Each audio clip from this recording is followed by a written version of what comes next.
لا إله إلا الله لا إله إلا الله لا إله إلا الله لا إله إلا الله لا إله إلا الله لا إله إلا الله محمد رسول الله পৃথিবীর হাজারো কাজের ভিড়ে ইকামত দ্বীনের কাজ যেন আমার কাছে সব থেকে প্রিয় হয় আর কোনো বাসনা নেই তো আমার কবুল করো তুমি হে দয়াময় আর কোনো বাসনা নেই তো আমার কবুল করো তুমি হে দয়াময় পৃথিবীর হাজারো কাজের ভিড়ে ইকামত দ্বীনের কাজ যেন আমার কাছে সব থেকে প্রিয় হয় আর কোনো বাসনা নেই তো আমার কবুল করো তুমি হে দয়াময় যখনই যেখানে আমি থাকি না কেন তোমারই অপার করুণা পাই গো যেন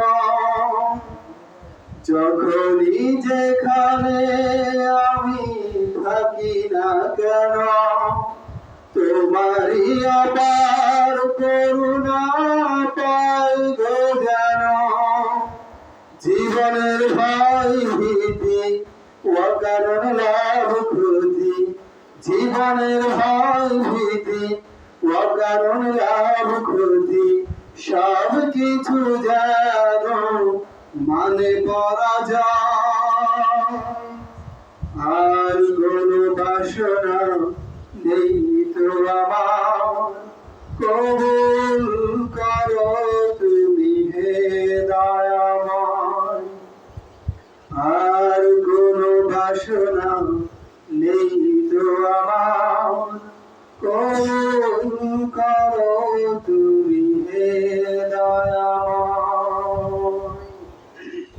আলহামদুলিল্লাহ মহান আল্লাহ পাক রব্বুল আলামিনের দরবারে অসংখ্য অগণিত শুকর যে আল্লাহ তাআলা হাজারো কাজ থেকে আলাদা করে আমাদেরকে সবার আগে আগে আল্লাহর ঘর মসজিদে আসার তৌফিক দিয়েছেন এজন্য সবাই শুকরিয়া আদায় করে বলি আলহামদুলিল্লাহ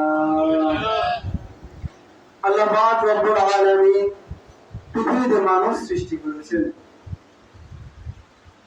এই মানুষগুলোকে কেন সৃষ্টি করেছেন কি জন্য তাদেরকে বানানো হয়েছে তার একটা উদ্দেশ্য আছে যেহেতু আল্লাহ মানুষকে দুনিয়াতে প্রেরণ করেছেন একটা উদ্দেশ্য নিয়ে সেহেতু মানুষ ওই উদ্দেশ্য অনুযায়ী যদি তাদের জীবন পরিচালনা করতে পারে তো তাদের জন্য আল্লাহ পাক রব্বুল আলামিনের ঘোষণা জান্নাত আছে আর যারা ওই উদ্দেশ্য অনুযায়ী চলতে পারবে না তাদের জন্য চিরস্থায়ী জাহান্নাম আছে দুইটা জিনিস রেখে দিয়েছেন পৃথিবীতে যত মানুষ সৃষ্টি হয়েছে যত মানুষ আসছে সবার জন্য আল্লাহ পাক রব্বুল আলামিন জান্নাতে একটা জান্নাত বানিয়ে রেখেছেন ফেরাউনের জন্য জান্নাতে একটা জান্নাত আছে নমরুদের জন্য আছে কারণ হামান সকল বেঈমানের জন্য একটা জান্নাত আছে অনুরূপভাবে পৃথিবীতে যত মানুষ সৃষ্টি হয়েছে সকলের জন্য জাহান্নামও একটা জাহান্নাম আছে তো যারা জান্নাতি হবে আর যারা জাহান্নামী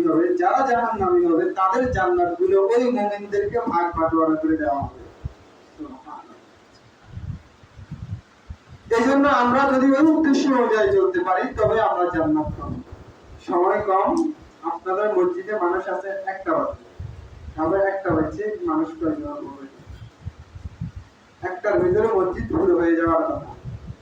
আচ্ছা যাই হোক, আমার তেলাওয়াতকৃত আয়াতে আল্লাহ তাআলা বলতেছেন সূরা কাহফের 107 নম্বর আয়াত। সূরা কাহফের কত নম্বর আয়াত? 107 নম্বর আয়াত। আল্লাহ বলতেছেন ইন্নাল লাযীনা আমানু ওয়া আমিলুস সালিহাত, এতটুকু বলেন ইন্নাল লাযীনা আমানু, নিশ্চয় যারা মুমিন, ওয়া আমিলুস সালিহাত, এবং পরিশুদ্ধ আমল করেছে। এক নম্বরে যারা পরিশুদ্ধ ঈমানদার, দুই নম্বরে যারা পরিশুদ্ধ আমল করেছে, তো কানাত লাহুম জান্নাতুল ফিরদাউসি নুজুলা, আল্লাহ বলেন তাদের জন্য মেহমানদারির ব্যবস্থা রয়েছে জান্নাতুল ফিরদাউস। তাহলে যারা পরিপূর্ণ ঈমানদার, পরিপূর্ণ পরিশুদ্ধ ঈমানদার, পরিশুদ্ধ আমল যাদের ভিতরে আছে, তাদেরকে আল্লাহ মেহমানদারির জন্য কি রাখছেন? জান্নাতুল ফিরদাউস। কি রাখছেন? জান্নাতুল ফিরদাউস। কাদের জন্য? যারা পরিশুদ্ধ ঈমানদার, পরিশুদ্ধ নেক আমল করেছে। এখন পরিশুদ্ধ ঈমানদার কারা? পরিশুদ্ধ ঈমানদার কারা? যাদের ভিতরে দুইটা জিনিস থাকে না, দুইটা জিনিস থাকে না, এরা পরিশুদ্ধ ঈমানদার। এক নম্বরে ঈমানের জন্য কেউ কুফর করতে পারবে না। যে ঈমানের ভিতরে কুফর থাকবে ওই ঈমান পরিশুদ্ধ ঈমান হতে পারবে না। দুই নম্বর, ঈমানের ভিতরে শিরক থাকতে পারবে না। তাহলে এক নম্বরে ঈমানের ভিতরে কি থাকতে পারবে না? দুই নম্বরে শিরক থাকতে পারবে না। যদি এই দুইটা পরিহার করা যায় তাহলে ঈমান কি হবে? পরিশুদ্ধ হবে। কি হবে? পরিশুদ্ধ হবে। কি পরিশুদ্ধ হবে?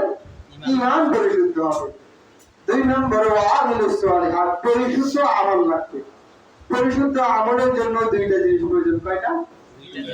এক নম্বরে যা কিছু করব কার জন্য? আল্লাহর জন্য। দুই নম্বরে আমরা যা কিছু করব রাসূলুল্লাহ সাল্লাল্লাহু আলাইহি সাল্লামের শিখানো পদ্ধতিতে চলব। এক নম্বরে যা কিছু করব কার জন্য? আল্লাহর জন্য। দুই নম্বরে কার পদ্ধতিতে করব? এই দুই পদ্ধতিতে নেক আমল করতে পারি তো আমার আমলটা হবে পরিশুদ্ধ, আর দুইটা জিনিস পরিহার করলে আমার ঈমানটা হবে পরিশুদ্ধ। আর এই চারটা জিনিস বাদ দিয়ে যদি আমি যাইতে পারি তো আমার জন্য জান্নাতুল ফিরদাউস মেহমানদারির ব্যবস্থা আল্লাহ করে রেখেছেন। এজন্য আল্লাহ পাক রব্বুল আলামিন বলেন ইন্নাল লাযীনা আমানু ওয়া আমিলুস সালিহাত কানাত লাহুম জান্নাতুল ফিরদাউসি নুজুলা। আমি আল্লাহ তোমাদেরকে দুনিয়ার জমিনে সৃষ্টি করেছি, অযথা অনর্থক বানাই নাই, খামোখা অযথা সৃষ্টি করি নাই। আমি আল্লাহ তোমাদেরকে দুনিয়াতে প্রেরণ করেছি। আমি আল্লাহ প্রেরণ করেছি। কেন প্রেরণ করেছি? আল্লাহর কোরআনকে আমরা জিজ্ঞাসা করলাম। যেহেতু পৃথিবীতে আল্লাহ তাআলার সাথে এখন সরাসরি কথা বলার কোনো উপায় নাই, আমাদের মাঝে কোনো নবীও নাই যে নবীর মাধ্যমে আমরা জেনে যাব আল্লাহ তাআলা কি বলেছেন। আমরা তো আল্লাহ তাআলা আমাদেরকে কি বলেছেন নবীও নাই, আমরা আল্লাহর সাথেও কথা বলতে পারবো না। তো আল্লাহ তাআলার শ্রেষ্ঠ মুজিজা, আল্লাহর নবীর শ্রেষ্ঠ মুজিজা আল্লাহ তাআলার বাণী কোরআনকে আমরা প্রশ্ন করলাম, ও কোরআন তুমি আমাদেরকে বলো আল্লাহ পাক রব্বুল আলামিন আমাদেরকে কেন বানিয়েছে? তো কোরআন আমাদেরকে জবাব দিয়ে দেয় ওয়া মা খালাকাতুল জিন্না ওয়াল ইনসা ইল্লা লিয়াবুদুন। ও মানুষ ও জিন, তোমাদেরকে আল্লাহ পাক রব্বুল আলামিন একটা উদ্দেশ্যে সৃষ্টি করেছেন, সেটা হলো আল্লাহ তাআলার ইবাদত ছাড়া তোমরা কারো ইবাদত করবে না। আল্লাহর গোলামি ছাড়া অন্য কারো গোলামি তোমরা করবে না। আল্লাহর কাছে মাথা নত করো ছাড়া অন্য কারো কাছে তোমরা মাথা নত করবে না।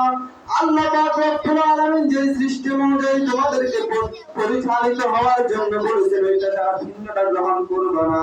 তাহলে তোমরা আল্লাহ তাআলার গোলামির হক আদায় করতে পারবা। আর তোমাদের জন্যই রয়েছে কানাত লাহুম জান্নাতুল ফিরদাউসি নুজুলা। যদি তোমরা আল্লাহ তাআলার গোলামি করতে পারো তো তোমাদেরকে কি দিবেন? আমি আল্লাহ তাআলার গোলামি করলাম, আল্লাহর ইবাদত করলাম, নামাজ ছাড়লাম না, রোজা ছাড়লাম না, আমার ইবাদত বندگির ভিতরে কোনো প্রকার ঘাটতি ঘটালাম না, তা আল্লাহ পাক আমাদেরকে কি দিবেন? প্রশ্ন আসতে পারে যে আমি আল্লাহ তাআলার ইবাদত করলাম, গোলামি করলাম, আল্লাহ আমাদেরকে কি দিবেন? আল্লাহ বলেন ফাদখুলি ফি ইবাদি, তুমি আমার গোলামি করবে, আমার জন্য ইবাদত করবে, তো ওয়াদখুলি জান্নাতি, আমার কাজ হলো রবের গোলামি করা, রবের কাজ হলো আমাকে জান্নাত দিয়ে দেওয়া। দুনিয়ার জিন্দেগির 60 70 80 বছর 100 বছর হায়াত পাইলাম। কয় বছর? 100 বছর সর্বোচ্চ। 100 বছরের হায়াতের ভিতরে আমার জিন্দেগি যদি রবের জন্য করে ফেলতে পারি, তো রব আমার জন্য আসলে এমন এক জান্নাত রেখেছেন, যে জান্নাতের শুরু আছে, কোনো শেষ নাই। ওই জান্নাত আমাদের আপ্যায়নের জন্য রেখেছেন। আল্লাহ পাক রব্বুল আলামিন সূরা কাহফের পরবর্তী আয়াত 108 নম্বর আয়াতে বলেন, খালিদিনা ফিহা, ওই জান্নাতুল ফেরদাউসে তারা আজীবন থাকবে, যার কোনো শেষ নাই। সুবহানাল্লাহ। ওই জান্নাতে যাইতে রাজি আছে কি? আছে?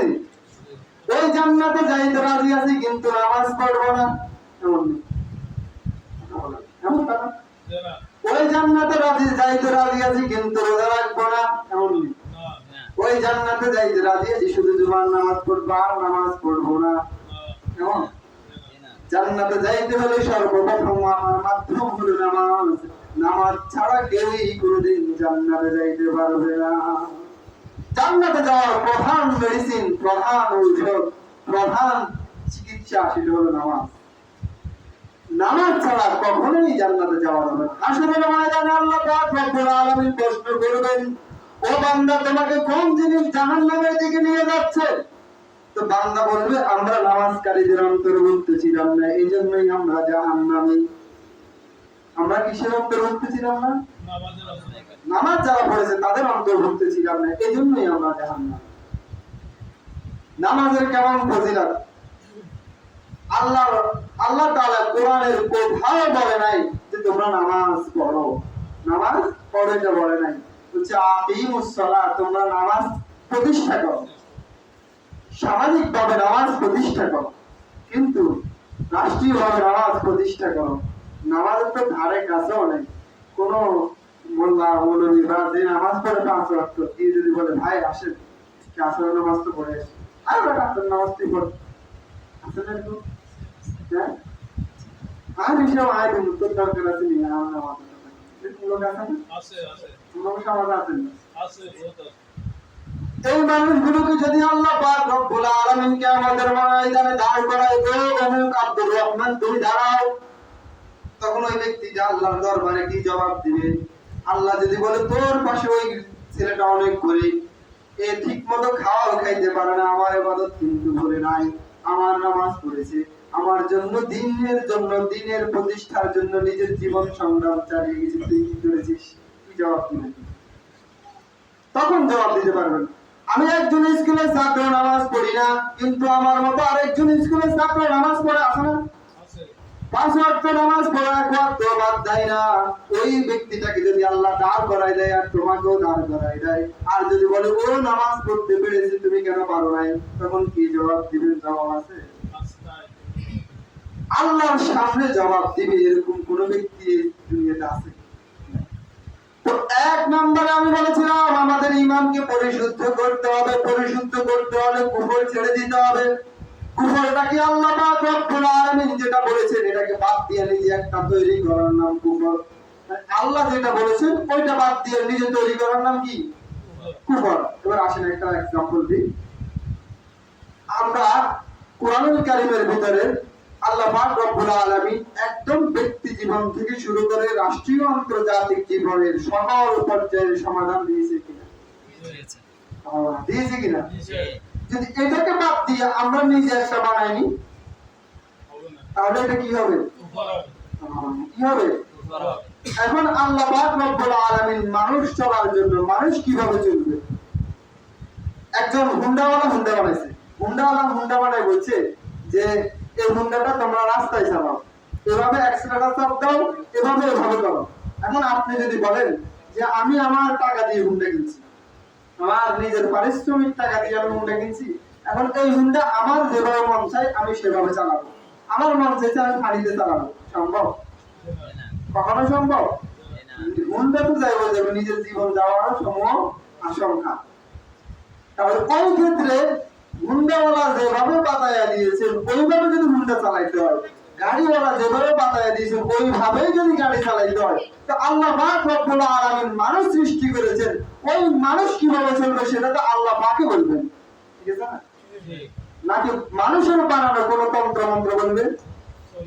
চলবে না। আল্লাহ পাক রব্বুল আলামিন বলেন ওয়ামাইয়াবতাগি গায়রাল ইসলাম, ইসলামকে বাদ দিয়া, ইসলামকে মাইনাস করেন, ইসলামকে বাদ দিয়ে যদি কোনো মানুষ গণতন্ত্র বানায়, কোনো মানুষ সমাজতন্ত্র বানায়, কোনো মানুষ ধর্ম নিরপেক্ষতাবাদ বানায়, কোনো মানুষ অন্যান্য মতাদর্শ বানায়, আল্লাহ বলেন ফালাই ইউকবালা মিনহু, তুমি নামাজ পড়বা কবুল হবে না, তুমি রোজা রাখবা কবুল হবে না, তুমি রোজা হজ করবা কবুল হবে না, কিয়ামতের ময়দানে অবশ্যই তোমাকে ধ্বংসপ্রাপ্তদের কাতারে দাঁড়াতে হবে। কে বলেছেন? আল্লাহ। আমি না, আল্লাহ। তাহলে জীবন চলার জন্য আল্লাহ দেওয়া সিস্টেম বাদ দিয়া অন্য কিছু গ্রহণ করা মুমিনের কাজ না মুনাফিকের কাজ? করে সমাজ চলে আমাদের কোরআন অনুযায়ী, ব্যক্তি জীবন চালান কোরআন অনুযায়ী না, পারিবারিক জীবন না। আল্লাহ পাক রব্বুল আলামিন বলেন ইন্নাল্লাযীনা ক্বালু রাব্বুনাল্লাহ সুম্মা ইসতাকামু তাতানাজ্জালু আলাইহিমুল মালায়েকা আল্লা তাখাফু ওয়া লা তাহজানু ওয়া আবশিরু বিল জান্নাতিল্লাতী কুনতুম তুআদুন। কোন বান্দা যদি আমি আল্লাহকে রব বলে স্বীকৃতি দেয়, রব শব্দের চারটা অর্থ তাফসীরের ভিতরে এসেছে। আল্লাহ বলেন রব শব্দের অর্থ হলো জীবনদাতা, রব শব্দের অর্থ হলো হায়াত মওতের মালিক, 2 নম্বর হলো 3 নম্বর হলো রব শব্দের অর্থ রিজিক দাতা, 4 নম্বর হলো রব শব্দের অর্থ আইন দাতা। আল্লাহ আমার লালন পালনকারী, মেনে নিলাম কোনো সমস্যা নাই। আল্লাহ আমার রিজিক দেয় তাও মেনে নিলাম কোনো সমস্যা নাই।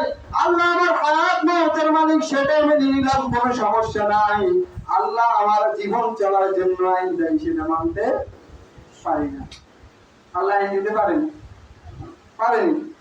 আমি বান্দা যখন নামাজ পড়ি, জীবনে একবার নামাজ যারা পড়েছেন তাদেরকেও বলি, যখন এভাবে দাঁড়ান তখন সারা পড়ার পরে আপনারা কি আলহামদুলিল্লাহি রাব্বিল আলামিন বলেন না? এখানের ভিতরে রব আছে। আমি যখন নিজেকে মাথাটা নোয়া দিয়ে আল্লাহ তাআলার দরবারে চলে যাই, তখন আমি ওইখানে সুবহান রাব্বিল আযীম, এখানে ভিতরে রব আছে না নাই? আমি যখন দাঁড়ায় যাই সামি আল্লাহু লিমান হামিদা রব্বানা লাকাল হামদ, এখানে রব আছে না নাই? আমি যখন নিজের আমিত্ব ভুলে, নিজের সমস্ত কিছু ভুলে দিয়ে আমি যখন সিজদায় চলে যাই, আল্লাহর দরবারে মাথাটা নত করে দেই, তখন কি আমি সুবহান রাব্বিয়াল আলা, আমি এখানে রব বলি কি বলি না?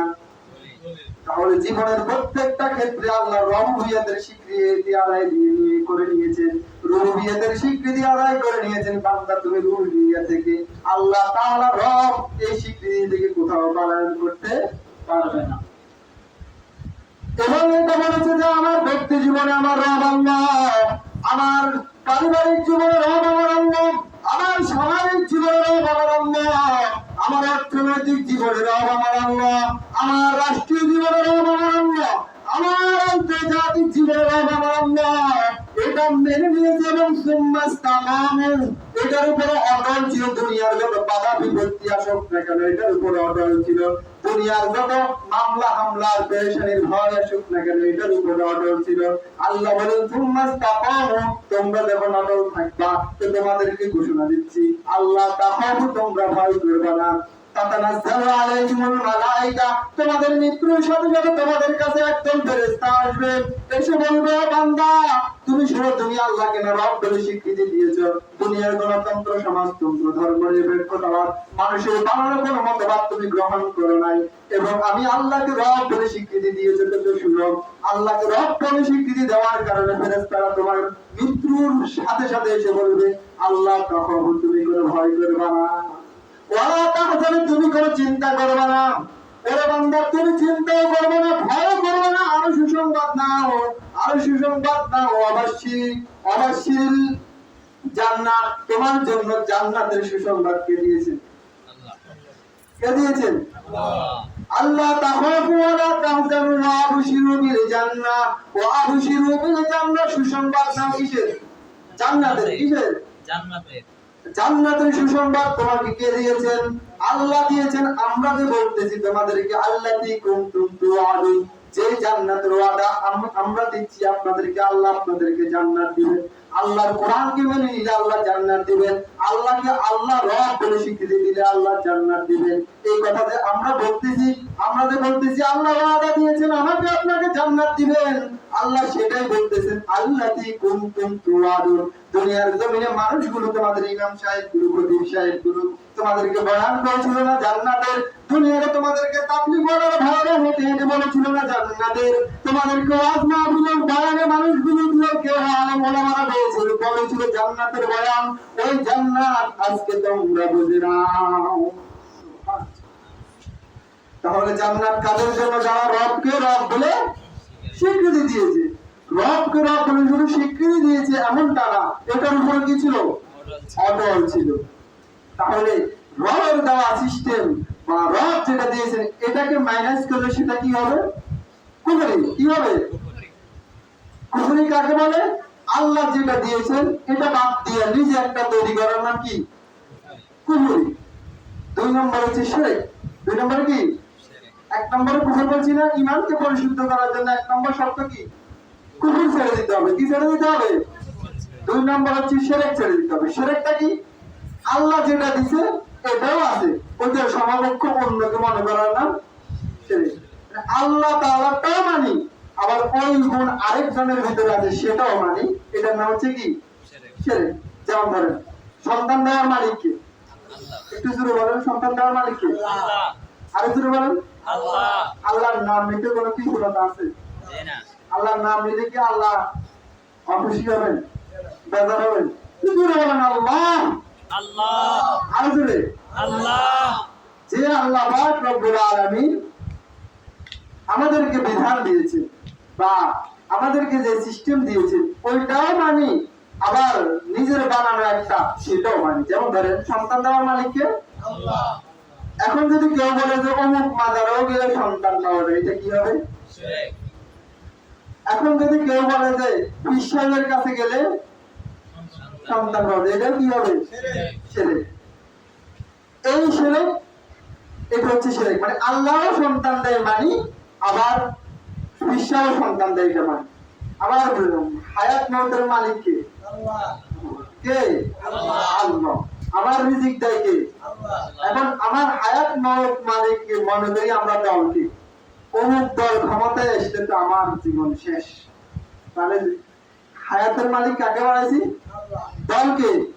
অমুক দল আসলে আমার জীবন শেষ, আমি আর বাঁচতে পারব না, তাহলে হায়াতের মালিক অমুক দল। এরপর হচ্ছে যে আহা যদি ওই দল ক্ষমতায় আসে তো না খেয়ে মারা যাবে, তাহলে খানার মালিক কে বানাইছে? দলকে বানাইছে। এটাও কি? শিরক। সমাজের রন্ধ্রে রন্ধ্রে, সমাজের প্রত্যেকটা স্থানে শিরকই ঢুকে গেছে। শিরক আর শিরক, শিরক আর শিরক। কুফর যদিও কম হয়, বড় বড় জায়গায় কুফর হয়, কিন্তু শিরক এমন এক পর্যায়ে পৌঁছে গেছে এটা আমরা শিরকে মনে করি। এটা যে শিরক, এটা আমরা শিরকে মনে করি। সমাজের ভিতরে শিরক আছে না নাই? আছে। আপনাদের এলাকার মানুষ কি পীরের কাছে যায় না? সন্তান চায় না? আমি এক জায়গায় গেছি, একটা ঘটনা বলি। কেল্লা সাহেব দরবার নাম শুনছেন? খড়মপুর বিবাড়িয়া, ওইখানে গেছি আর কি। মোটামুটি আসর দেখছি, অনেকগুলো আসর। আসরগুলোর ভিতরে একটা একটা আসর, এখানে হিজড়াদের আসর, এখানে পুরুষদের আসর, এখানে মহিলাদের আসর, এরকম ভাগ ভাগে রুম রুম করে দিছে। এখানে সবাই খড়মপুরের মাজারে পুরুষের দিন এখানে নাচ গান হয়। এবার ভাগ ভাগ এই বড় একটা ফাতিল আছে, এটার ভিতরে সবাই টাকা দেয়। ওই সময় মোটামুটি টাকা অর্ধেক ভরে গেছে। যদি সুযোগ হলে তো নামে যেতেন, কিন্তু সুযোগ হয়নি, টাকা বাড়ি গেছে। যাই হোক, ওই এখানে গেছি। বিশাল এক মসজিদ, খড়মপুর কেল্লাসার মাজারের পাশে। কিন্তু মসজিদের বাইরে যত মুসল্লি মানুষ, মসজিদের ভিতরে এর 50 ভাগের এক ভাগও নেই। জীবনে গোসল করে না, চুল একটা বড় বড়, একটা মোমবাতি না হলে কত শতবার ব্যস্ত হয়েছে আল্লাহ আলম। এখানে রাস্তার কিনারে মোমবাতি বিক্রি করে, এই বড় বড় মোমবাতি, ছোট ছোট মোমবাতি। এই মোমবাতি গুলো খাদেমের কাছে নিয়ে দেয়, দিলে খাদেমে আবার এগুলো ওদের কাছে বিক্রি করে দেয়, আবার এগুলো বিক্রি করে। এইভাবে সব ভণ্ডামি এখানে চলে। একটা মহিলা আসছে, আমাদের আমির সাহেব ছিল, নামটা তো মনে আসতেছে না, মানে আমি পাবলিকে চিল্লে গেছি আর কি, তখন দেখছি আমাদের আমির সাহেব ছিল অনেক বড় আলেম, হাটাজারি থেকে পারে মুফতি। তো উনি আর আমি একটা মহিলাকে জিজ্ঞাসা করতেছিলাম যে আপনি এখানে কি উদ্দেশ্যে আসছেন? তো ভাই আমার বিবাহ হয়েছে প্রায় 25 বছর, আমার কোনো সন্তান হয় না। তো আমি যে অনেকের কাছে শুনেছি এখানে আসতে নাকি কেল্লা বাবার মাজারে মোমবাতি দিয়ে এবং মোমবাতি একটা দিচ্ছে দিলে নাকি সন্তান হয়। সন্তানের মালিক মনে করছে কেল্লা বাবার মাজারে। কোন বাবার মাজার? কোন বাবার মাজার? কেল্লা বাবার মাজার। এটা কি হইলো? শিরক। এটা কি? এমন ভাবে সমাজের রন্ধ্রে রন্ধ্রে শিরক ঢুকে গেছে যে বলতে গেলে তো অনেক কথা, কিছু বলা যাবে না, বললে চাকরি থাকবে না। আচ্ছা, আল্লাহ পাক রব্বুল আলামিন বলেন ইন্নাল্লাযীনা আমানু, নিশ্চয় যারা পরিশুদ্ধ ঈমানদার, তাহলে পরিশুদ্ধ ঈমানের জন্য প্রধান শর্ত হলো কুফর কি করতে হবে? ছাড়তে হবে। 2 নম্বর হলো শিরক ছাড়তে হবে। তারপরে হলো আমিলুস সালিহাত, পরিশুদ্ধ আমল করতে হবে। যা কিছু করব কার জন্য? আল্লাহ। কার জন্য? আল্লাহর জন্য। ইন্না সালাতি ওয়া নুসুকি ওয়া মাহইয়ায়া ওয়া মামাতি লিল্লাহি রাব্বিল আলামিন। আল্লাহ পাক রব্বুল আলামিন বলেন তোমার নামাজ, তোমার কুরবানি, তোমার হজ, তোমার যাকাত, তোমার যা কিছু আছে না সব কিছু কার জন্য? আল্লাহর জন্য। একমাত্র আল্লাহর জন্য যদি তোমার জিন্দেগি হয়ে যায় তো जो अल्लाह का हो गया उसका अल्लाह हो गया। তোমার জিন্দেগি যদি আল্লাহর জন্য বানাইতে পারো তো তুমি আল্লাহ তাআলার হয়ে যাবা। আল্লাহর যদি তুমি হয়ে যাও তোমার জান্নাতের কোনো টেনশন। কেমন জান্নাত রেখেছেন? জান্নাতের কোনো বর্ণনা করলে তো শেষ করা যাবে না, এমন এক জান্নাত। আল্লাহ তাখাফু ওয়ালা তাহজানু ওয়া আবশিরু বিল জান্নাহ, ওই জান্নাতের সুসংবাদ নাও যারা নেক আমল করেছো। নেক আমল করেছো কার জন্য? একমাত্র আল্লাহ তাআলার জন্য, মানুষকে দেখানোর জন্য নয়। এই যে জুমার নামাজ আমরা আজকে পড়তে এসেছি, এই জুমার নামাজকে যারা রসুম বানায় নিবে এটা আল্লাহর জন্য নামাজ হবে না। শুধু জুমার দিন আসলে নামাজ পড়ি এটাকে রসুম বানায় নিয়েছি যে জুমার দিন আসলেই নামাজ পড়তে হবে, তাও 2 রাকাত। কয় রাকাত? কয় রাকাত? শুধু ফরজ 2 রাকাত পড়ি, সবার শেষে আসি, সবার আগে যাই, এটার নাম আল্লাহর জন্য নামাজ না। আল্লাহর জন্য তারাই পাগল জুমার দিন আযানের পরে দুনিয়াবি কাজ, সমস্ত কাজ হারাম, তখন নামাজের জন্য প্রস্তুতি নিতে হবে। আমি আর আপনি কি করি? আর একটু বাড়ির পাশেই তো মসজিদ, 1টা বাজে মসজিদে আসি, আযান দেয় 12:15, তাহলে 1টা বাজে 45 মিনিট লেট করে আসি। আশপাশে যত মানুষ আছে এই মসজিদে নামাজ পড়ে এই সমাজে, কারো কি মসজিদে আসতে 45 মিনিট সময় লাগে বাড়ি থেকে? হ্যাঁ, কিন্তু আসে কয়টা বাজে? 1টা বাজে। 1টা বাজে আসছে 1:02, তারপরে বাকি যারা এসছে এরা পরে এসছে, মানে আরো পরে। এরপর যদি আমি 2টা বাজে নামাজে দাঁড়াই তো দেখবেন কি তাও 2-3 জন নামাজ পড়বে, 2 রাকাত 1 রাকাত হয় না। এটা কি আমাদের আল্লাহর জন্য নামাজ? কষ্ট নিয়ে না, আমরা চাই যে আমরা এখন কথা বলতেছি আমি আর আপনারা এখানে বসে শুনতেছেন, জান্নাতে যদি সবাই এরকম মিছিলে থাকি কেমন হবে? সবাই যদি এভাবে জান্নাতেও থাকি কেমন হবে? যে আমি ইমাম সাহেব আপনারা মুসল্লি সবাই একসাথে জান্নাতে, আল্লাহু আকবার, কেমন হবে? এই জন্য কথাগুলো বলি ভাই। আমরা আপনি বলবেন হুজুর আমি জান্নাতে গেলে আপনার সমস্যা কি? বলতে পারেন একটা লোক অন্ধ, চোখে দেখে না, রেল লাইন পার হওয়ার জন্য চেষ্টা করতেছে, অনেক দূরে ট্রেন দেখা যাচ্ছে, দ্রুত গতিতে ট্রেন আসতেছে। একজন লোক বললো ভাই আপনি তো অন্ধ, চোখে দেখতেছেন না, ট্রেন আসতেছে দ্রুত গতিতে। লোকটা শুনে আপনার কথা, আবার বলতেছেন ধমক দিয়ে, তাও শুনতেছে না, রেল লাইনের ভোটারে অন্ধ মানুষ চোখে দেখে না। তখন আপনি যখন ট্রেন কাছাকাছি চলে আসছে তখন কি করেন? জোরে একটা ধাক্কা দেন। ধাক্কা দেওয়ার কারণে লোকটা হাঁটু ছিঁড়ে গেল, পা ছিঁড়ে গেল, মাথা ফেটে গেল। এরপরে যদি লোকটা আপনাকে বলে এই মিয়া আমি অন্ধ মানুষ, আপনি আমাকে কেন ধমক দিচ্ছেন, ধাক্কা দিচ্ছেন, আমি চোখে দেখি এই জন্য আপনি আমাকে ধাক্কা দিলেন? তখন যদি আপনি বলেন ভাই ট্রেন আসতেছিল দ্রুত গতিতে, আপনি যে এখানে দাঁড়ায় রয়েছেন, ট্রেন তো আপনাকে একদম ছিঁড়ে ফেলে ফেলতো, মারা যাইতেন। এখন হাঁটু ছিঁড়ে যাওয়ার পরেও, মাথা ফেটে যাওয়ার পরেও লোকটা খুশি হবে না বেদনা হবে? খুশি হবে যে আমাকে বাঁচাইছে। কি হবে, খুশি হবে না? তা আমরা তো আপনাদেরকে এখন ধাক্কা দিছি। আমরা শুধু আপনাদেরকে এখন বলতেছি, ভাই এদিকে যাইেন না, এটা তো জাহান্নামের রাস্তা, ভাই এটা করেন না, এটা তো জাহান্নামের রাস্তা। কিন্তু আপনারা শুনতেছেন না। এটা কি আমরা তো চাই আপনারাও জান্নাতে যান, আমরাও জান্নাতে, সবাই জান্নাতে থাকবো, একসাথে থাকবো, মিছিল করবো আমরা জান্নাতে, নারাই তাকবীর, আল্লাহু আকবার। সুন্দর হবে না? সুন্দর হবে না? কত আনন্দ, ভক্তি করবো জান্নাতে। ভাই দুনিয়ার হায়াত তো সীমিত সময়ের জন্য, এই হায়াতটা আবার একদিন শেষ হয়ে যাবে। এই হায়াত তো একদিন শেষ হয়ে যাবে। যার শেষ আছে তার পিছনে দৌড়াইতে পারেন আপনি, যার শেষ নাই অপরন্ত তার পিছনে দৌড়ানোর দরকার ছিল। রিজালুল্লাহি তুলহিহিম রিজালুল্লাহ তুলহিহিম তিজারাতুন ওয়ালা বাইউন আন যিকরিল্লাহ। বান্দা তোমার কেনাবেচা, তোমার ব্যস্ততা, তোমার কোনো কিছু আল্লাহ তাআলার স্মরণ থেকে, আল্লাহ তাআলার স্মরণ থেকে তোমাকে গাফিল করে না। তুমি তো মুমিন। তোমার দোকানদারি তোমাকে আল্লাহ তাআলার স্মরণ থেকে, নামাজ থেকে কখনো গাফিল করে না। তোমার ব্যবসা, তোমার চাষাবাদ কখনো আল্লাহ তাআলা থেকে গাফিল করে না। তুমি তো মুমিন।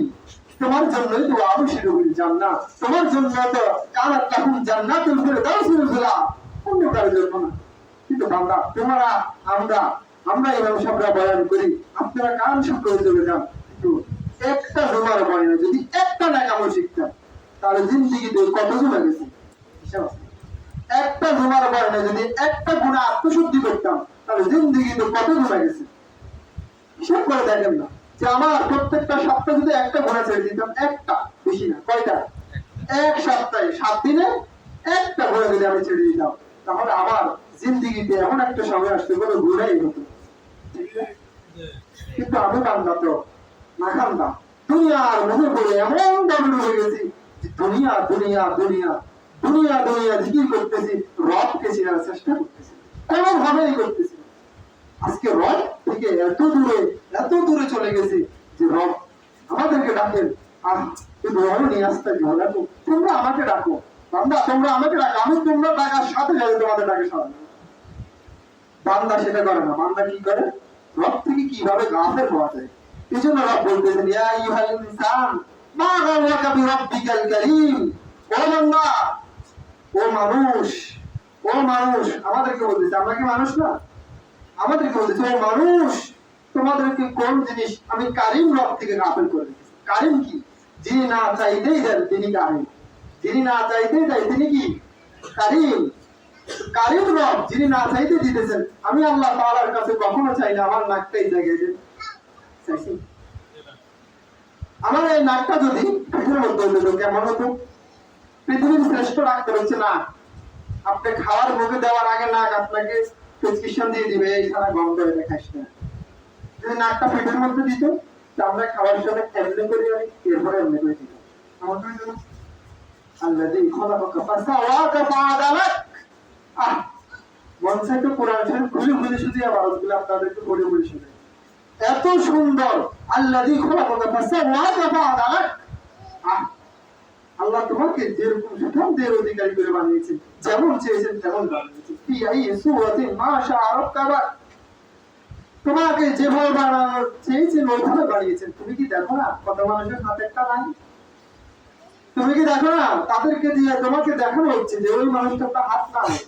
তোমাকে যদি ওরকম বানাইতে তো কেমন হতো না? তোমাকে বানানো পরিপূর্ণ সুস্থ দিয়ে দিয়েছে। যার এক হাত নাই তাকে দেখাচ্ছে আরেকজন যে দু হাত নাই, তুমি দেখো না? বান্দা কিভাবে আল্লাহ বললে বুঝবেন যে আল্লাহ আপনাকে সবসময় চায়? আপনি গুনাহ করতেছেন, দেখেন আপনি নীরবে নিভৃতে একটা ঘরের ভিতরে অন্ধকারে দরজা আটকায় গুনাহ করতেছেন, এখানে যদি আল্লাহর গজব আসে কোনো বাধা আছে? কারো উপর পড়বে না, শুধু আপনার উপর আসবে, যেহেতু আমি একা। কিন্তু না বান্দা, তোমাকে আল্লাহ ওই সময় ভুলে না, তুমি গুনাহ করতেছো, না হয় কোনো তওবা করে নিবা, আল্লাহ দরজার ফাঁক দিয়ে তোমার জন্য অক্সিজেন দিচ্ছে। কোন রব থেকে দূরে চলে গেছে বলে? কোন রব থেকে দূরে চলে গেছে? যে রব গুনাহ করতেছে, গুনার ভিতরে আপনাকে অক্সিজেন দিচ্ছে। রবের করুণা কত ভাবে আপনাকে দিচ্ছে, তাও আমি আল্লাহ তাআলা থেকে তোমরা এভাবে দূরে চলে গেলা।